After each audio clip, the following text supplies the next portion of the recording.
And I just realized that there's got to be more.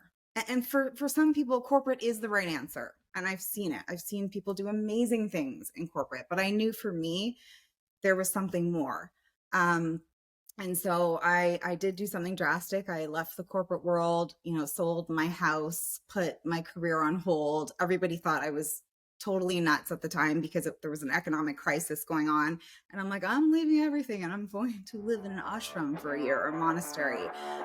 So I packed up everything, and one of my objectives was to completely unplug.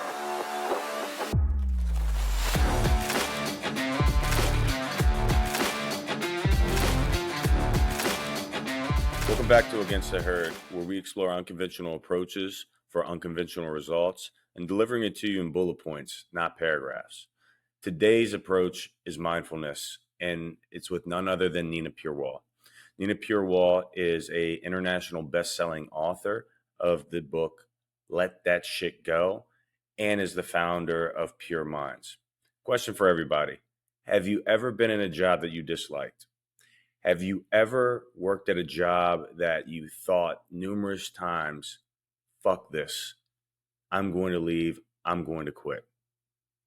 Then this is the podcast and interview for you. I'm not going to give away Nina's story, but she embodies not only boldness, but what it means to truly be against the herd and acting solely based off of what she is feeling, what she experienced, and living in her true self. And so I absolutely love this interview. I think you all are going to love this interview. And without further ado, before I give any spoilers, let's get into this. Nina Purewal, it is with great pleasure to have you on. And I guess just to start things off, could you let our audience know what you're best known for today? Oh, thank you. Thanks for the compliment. And I have always lived a life that has been against the herd, and it has been scary and risky, but totally served me well at the end of the day, following my heart. I'm best well known for my corporate workshops and my best-selling book, Let That Shit Go. Can we swear on here? Yes. Oh, yes, it's encouraged. And so there's so much that I want to jump into. I think based off your workshops and your book, Let That Shit Go, I think a good place to start before jumping into, right? Because I want to get to 2010 and really that boldness and what just resonated with me and I think with our audience. But mindfulness has been the overarching topic in terms of what you focus on in your workshops. And I think what would be really helpful for us, because I think sometimes the lines get a little bit blurred between meditation and true mindfulness. Can you make that distinction for us? Yeah, that's an excellent question. And the way to think about it is meditation is like going to the gym for your mind, right? So it's an opportunity to actually sit there with only you and your mind and your thoughts and your peace and everything that comes with meditation. Mindfulness, on the other hand, is the day-to-day practice. So in the moment, when you're about to open your laptop, when you're about to present, when you're having a nervous moment, a few deep breaths, getting into the here and now, those are mindfulness type attributes, whereas meditation is actually taking the time to sit and be quiet with your mind. So you can think of one as the day-to-day, one as an actual practice. So the more you practice meditation, the stronger mindfulness will be, and vice versa. The more you practice mindfulness, the stronger meditation practice will be. But the most important thing is both of them are actively observing the mind and understanding what's going on in there. Because our mind can be our best friend and our mind can be our worst enemy. So the whole process is about the mind controlling you to you controlling the mind, essentially. And I love that. And I think it's really well said. And it's based on your book, that wasn't always the case, right? It's still an ever going training with that. And one of the parts in your book and your story was back in like around 2010, right? Where what really resonated with me is climbing the corporate ladder, right? And I think you had exactly the moment that every single person in the corporate world has, where they're like, fuck this. Like I'm going to go off the grid.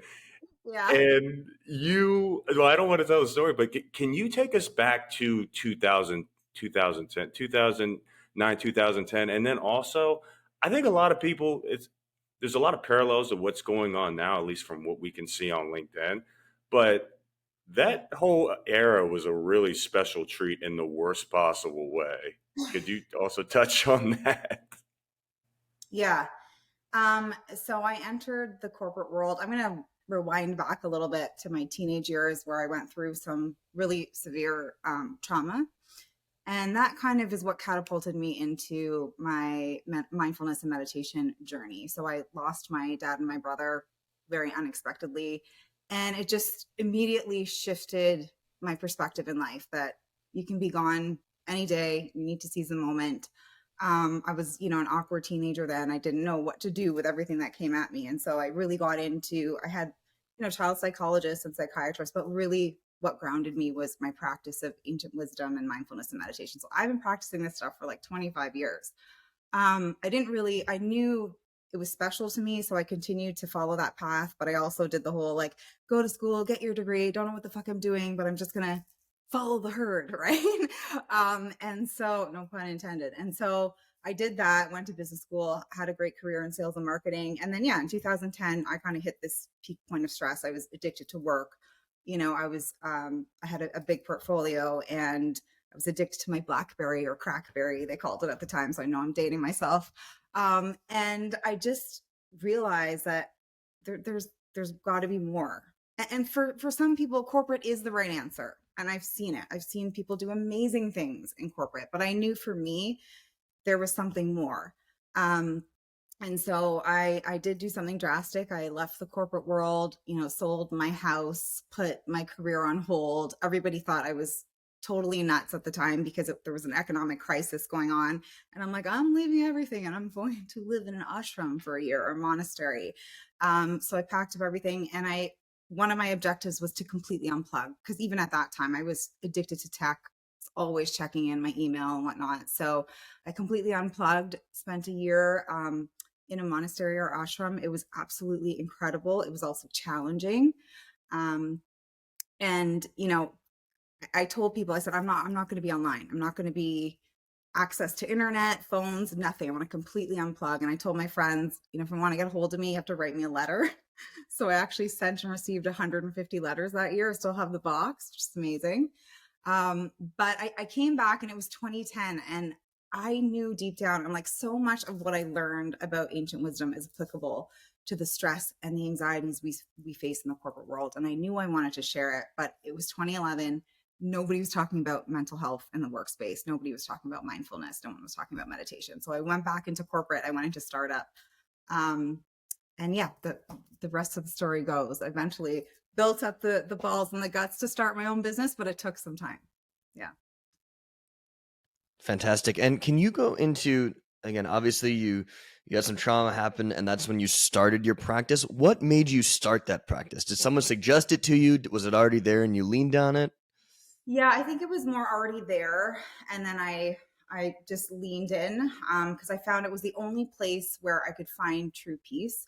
I had a lot of peer-to-peer support. I had a lot of, traditional type therapy.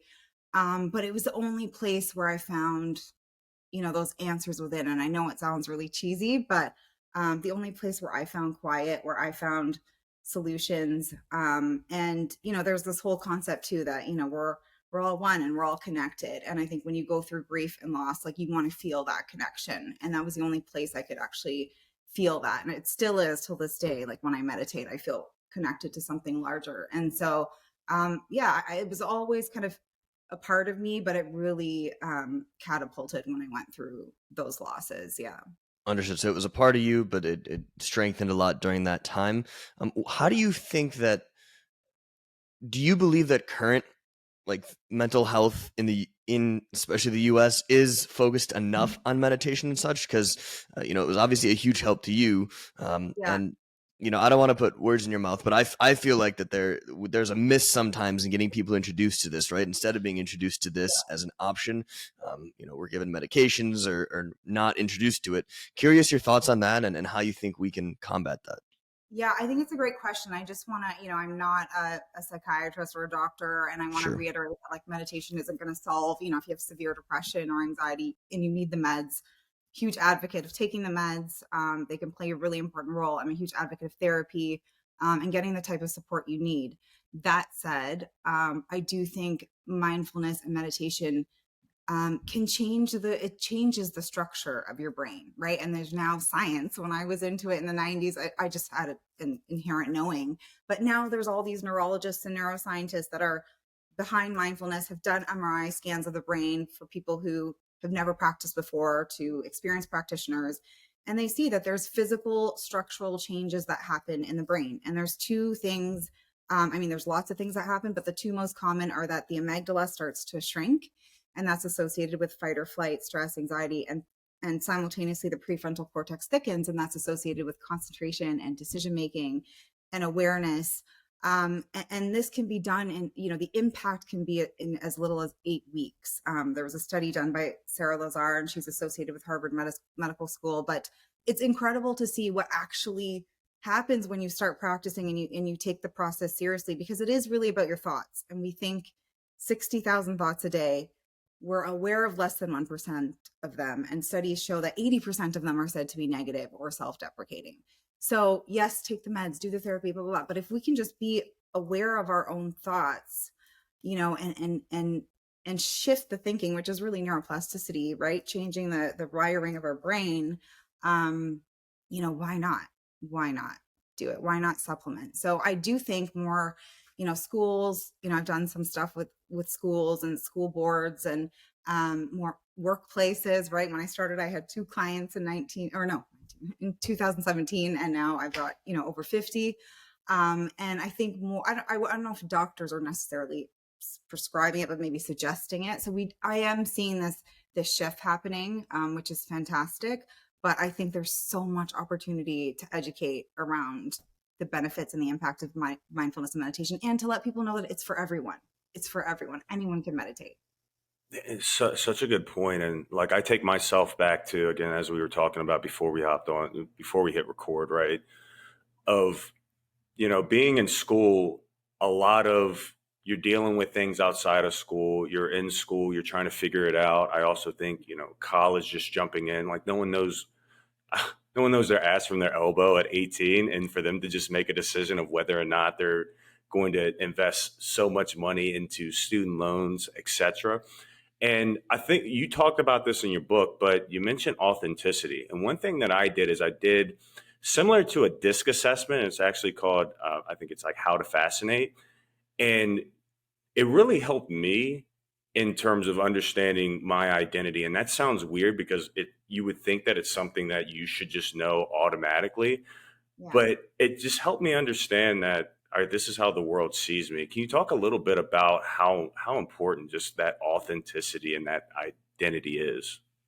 Yeah, I think it's so important. One of the monks that I studied under when I was in California said, as long as you're walking a path that's not meant for you, you're going to feel like you're walking with a rock in your shoe. And that really resonated because I was going back and I was working in corporate, and I was like, I had that rock in my shoe. I liked it. I loved my job, but I didn't love my job, So I think too, in today's world, especially for youth and people in school and in college and, entering the workforce, they're so impacted by the external, right? What everybody else is doing, as I said, going with the herd, what's happening in social media, what your friend circle are doing, the pressure from, family, the pressure to all kinds of things, to make money, to have this kind of a job, to have this kind of a salary. And so we tend to just we're on autopilot, Yeah. right? So we don't really know, I would love to know what % of people who go to business school actually fucking care about business, right? I'm like, why did I go to business school? Why? It served me well, and I don't regret a second I spent in corporate. I'm so grateful for all of it, because it was a catalyst too to how I got to where I am today. But I think leaning inwards is so important. And we're just constantly seeking external validation, looking at what everybody else is doing. What do we want? What's important to us? Like the shoulds, right? You should Yep. have a home. You should get married. You should have kids. You should do this. You should, and we're bombarded and we start to lose track of like, what do I really want? And if the should is important to you, that is a process of finding out your own authenticity.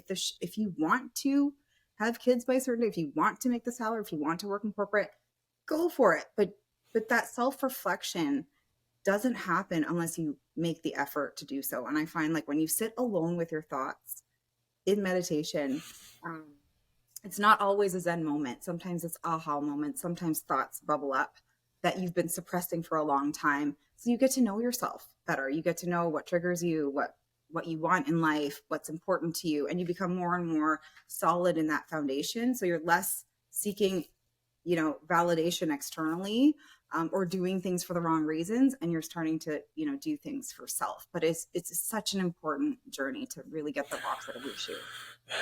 Such an excellent point. It's and you talk a lot about that chatty brain, and I think a lot of people don't really understand that you can control the momentum of that chatty brain. And maybe actually, now that I'm saying this out, can you give a great definition of the chatty brain and exactly what that's doing to us? Yeah, so it's a term we use in the book, is that the observing mind and the chatty mind. And the chatty mind is the mind that we are so often associated with. It's the mind that's thinking these 60,000 thoughts a day. And we have such little control over it, right? We don't even know what our next thought is going to be. And so if we start using, what I refer to as the observing mind and just being kind of a witness to the chatty mind. So the observing mind doesn't have an opinion. It doesn't try to solve for what you're thinking. It just says, hey, Bruce, you cannot stop thinking about work, or like, hey, Nick, I know you're upset at that person, but like, honestly, it's 3:00 in the morning, go to sleep. It just observes.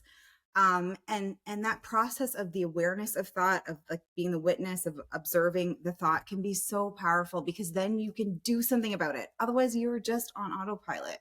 The minute you become aware, like, and this is, you've been to one of my workshops, and I ask people, write down your most self-deprecating thoughts. And people are surprised. They don't even realize the shit talking that's going on, the imposter syndrome, like all of the things they're saying to themselves, that are impacting the way that they're showing up.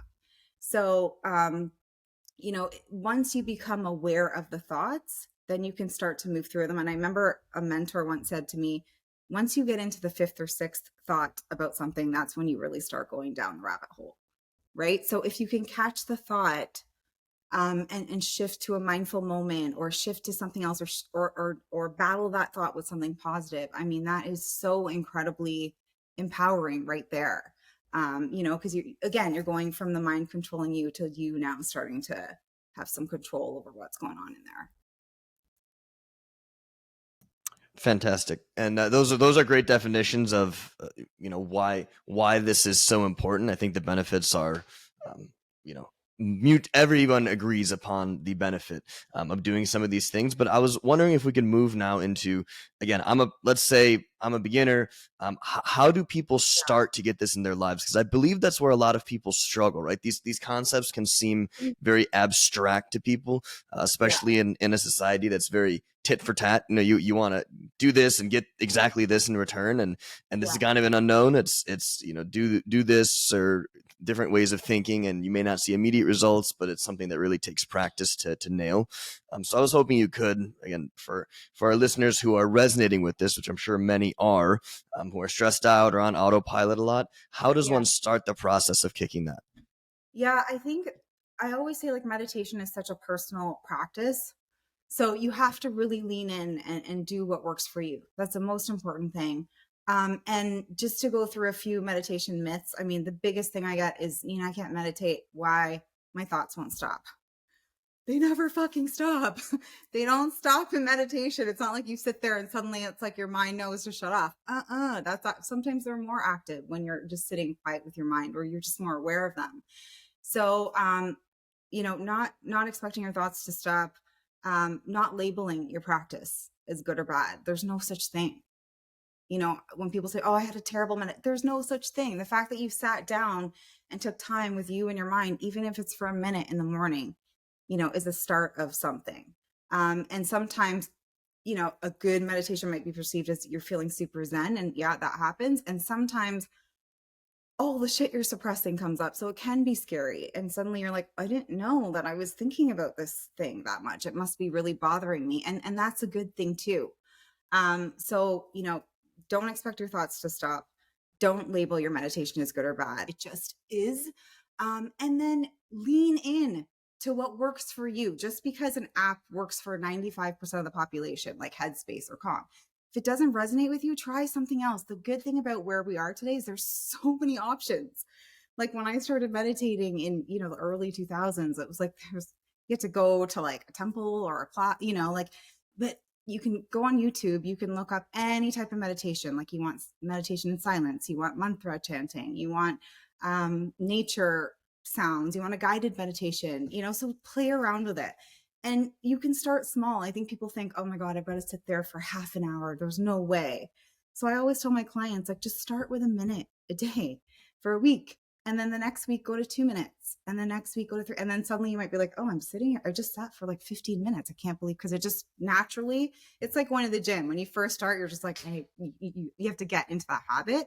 And once you're in the habit, it's like you can't stop because you know the benefits. Because the impact of meditation is not just felt in meditation. There's a whole trickle effect to the rest of your day and really your life, because you start to build that mindset of getting really intimate with your mind, and you start to build that muscle of like chatty mind, observing mind in meditation, right? And if I can share this one, it's a long-winded answer, but this one technique that's really helpful is like to picture yourself in meditation as super cheesy, but as the ever-present sky, and your thoughts as clouds. And so when thoughts come in, people are like, oh shit, I can't, oh no, I'm thinking about, don't resist them. They're going to come in. I've meditated for 18 years. I've never had a meditation without a thought or 1,000. So let them come in, but then let them go, right? Like just let them come in gently and be like, oh yeah, I see you. I see you there. Okay. And then when you learn that technique in meditation, it becomes more automatic in mindfulness in the day to day. You can, like, you're feeling all anxious and you can be like, oh yeah, I see you, and you can let it go, So there's so many benefits. It really is for everybody. I really want to, one of my goals is to take away the stigma that like meditation and mindfulness is only for a certain type of person. Anybody can do it. Yeah. And or Nick, did you have a question? I was just going to say, can you, again, getting back to mindfulness versus meditation, Yeah. in terms of mindfulness, what might that look like to put in somebody's day, right? Like how long Yeah. are we talking one breath, two breaths? Are we talking, like, what are ways that, again, mindfulness is kind of the day-to-day short burst form of meditation. What are some, expected lengths of mindfulness or easy ways you can sneak that into your day? Meditation or mindfulness? Sorry, mindfulness. Mindfulness. Oh my gosh. Every single moment is an opportunity to be mindful, right? Like mindful listening. Like when you're sitting in a meeting, how often are we sitting in meetings? We're fucking checking our phones, like emailing, like doing all kinds. We're not in the present moment. And like this society and capitalism, it's like, yeah, multitask. No, the brain can only think one thought at a time. Right. And so we're constantly being interrupted. And so mindfulness is just about being in the here and now. And so even when you're going grocery shopping, one of the tips we talked about in the workshop I did with Bruce and his team was, start speaking out loud what you're doing. You're walking down the halls. Now I'm picking out an apple. Now I'm getting bananas, and your mind's going to run off like 50 times in like 5 minutes. That's going to happen. But you just keep bringing it back and you keep bringing it back. In the mornings, like when I open my laptop, instead of being like, oh my God, I try to just be like, I'm opening my laptop.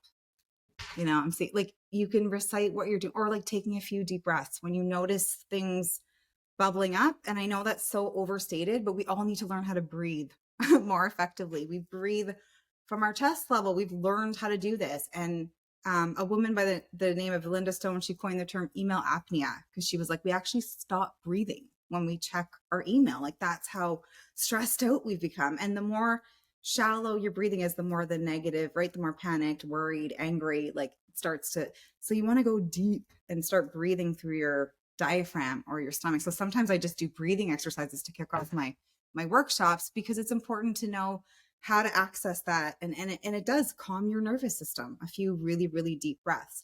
So there's so many ways, leaning into your senses when you're going for a walk and you're like really leaning into what you're seeing, smelling, hearing, and your mind's not thinking about everything. And just, again, pulling back. You can't go for a 20-minute walk and expect your mind to be mindful the entire time. So I think letting go of that pressure and that expectation, I think there's a misconception that people can be mindful 24/7. Hell fucking no, right? All you can do is just be aware and then bring it back and bring it back. So every opportunity is even when you're talking to someone, being super, super present when you're talking to them, and not like, thinking about what they're saying and how it layers onto your life, or, all the different ways that we go when we're even having a conversation. It's just being fully present, and watch how that affects your relationships. Like, it changes your life. It makes you show up as a better version of yourself. Yes, and it's been, God, so many things that you're mentioning now is bringing exactly back to the workshop and why it was so profound and why I reached out to you instantly. And a lot of it was speaking things out loud. I instantly started doing that, No way. and I instantly started doing that. But here's the thing: if you don't keep up with it, like I've noticed, it wasn't until you just said that where it's like I fell off a little bit of that. Yeah. There's a lot of it, right, where you hop on your email, and it's the same thing where if you think about it, with, hey, you're dealing with something and you don't tell a friend, or you have a problem with a friend and you keep it in and you just keep bottling it in. Yeah. It's almost like the same thing of like, hey, I'm hopping on an email, I have a really busy day. Yeah. It's like being able to, just like you would talk to that friend if you had a problem, it's like talking to yourself Yeah. that you have a problem. Yeah. Yeah. I love that. I What? actually going to say, I had a meditation teacher say we don't talk to ourselves enough.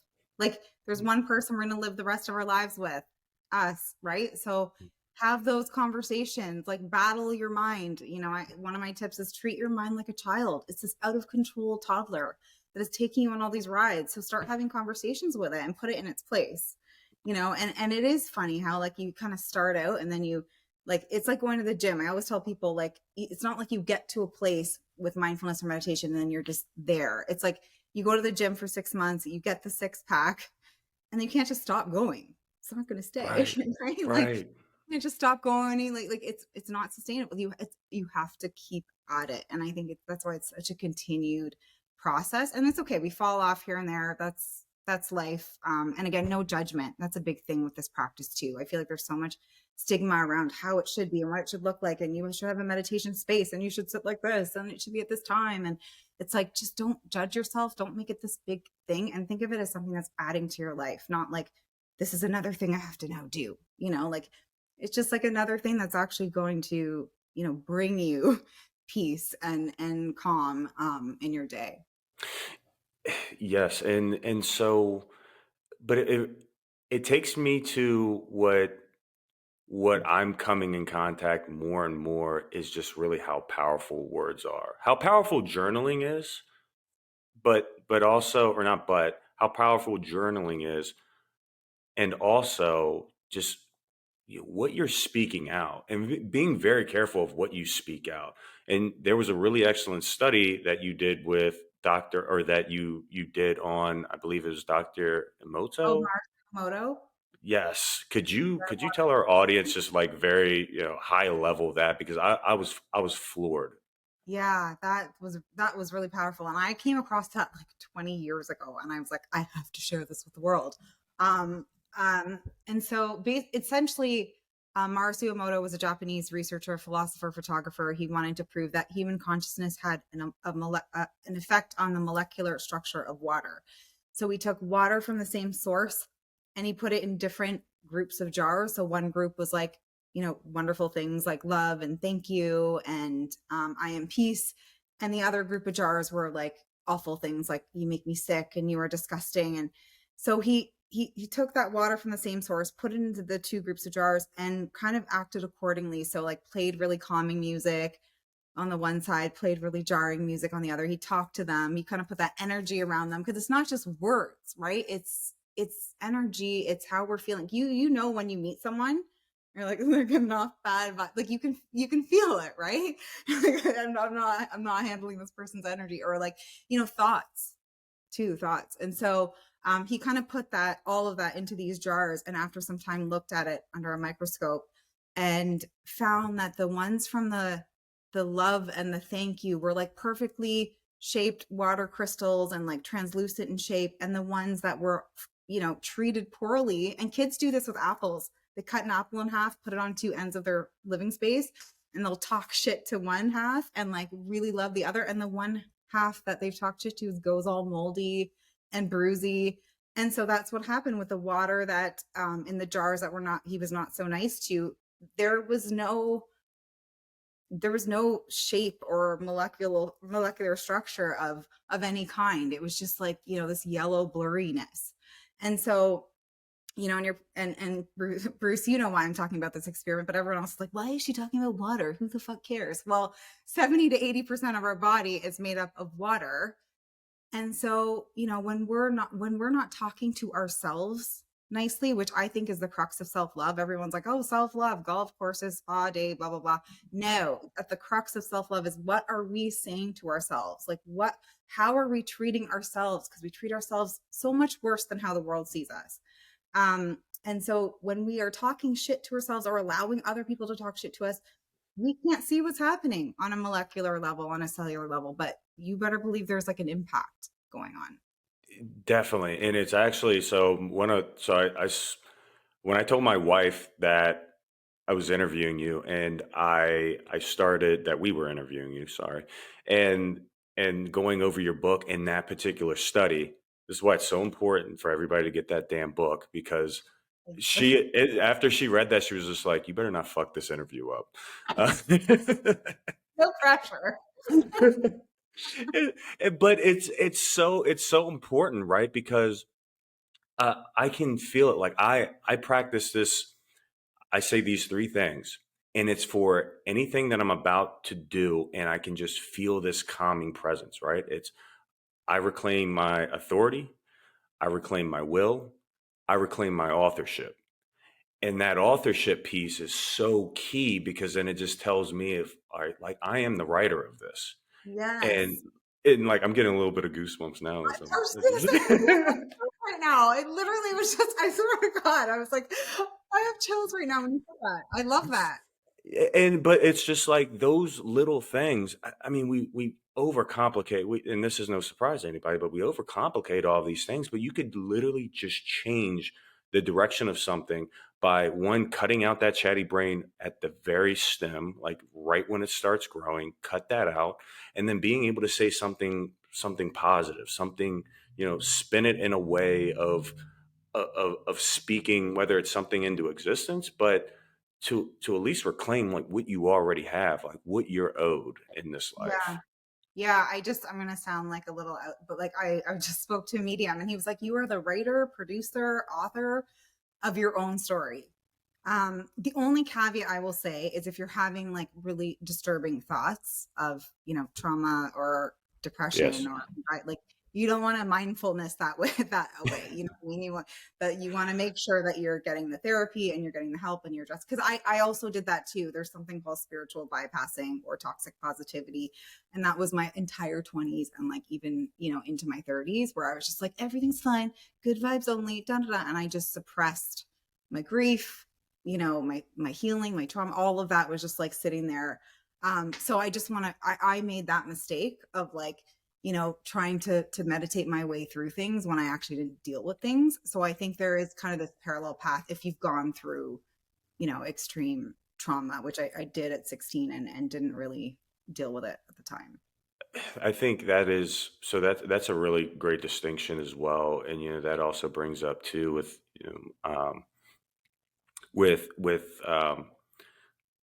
a mentor of mine, I'll say, where he dealt with substance abuse, and he got to a point where he started someone had asked him, like, how's things going, and his natural instinct was, this is this, everything's great, we're, doing this. It's a toxic positivity. And then he just stopped. He was just like, you know what? I'll be honest with you. Like, shit's not going great. Like, this Yeah. isn't, this isn't like, I'm not feeling well. And it was funny because then that person, it's that level of vulnerability that comes then right after that. And then Yeah. that person started sharing something with him and let their guard down, and it completely, don't need to give it away, but they completely opened up. And I think that that vulnerability and just being completely honest, like, that is really key as well. So I agree with everything you're saying there. Yeah, I think it's Jay-Z that says you need to feel it to heal it. And especially I'm gonna like advocate for a second, like men and mental health, people who identify as men. I think it's so important to go there, become intimate with your feelings, acknowledge, because meditation is a way, like you can go from numbing to meditation, and that's not good, right? So when shit's coming up, like feel the emotions, cry it out, like beyond anger, because there's this whole like the only acceptable emotion men can feel is anger. So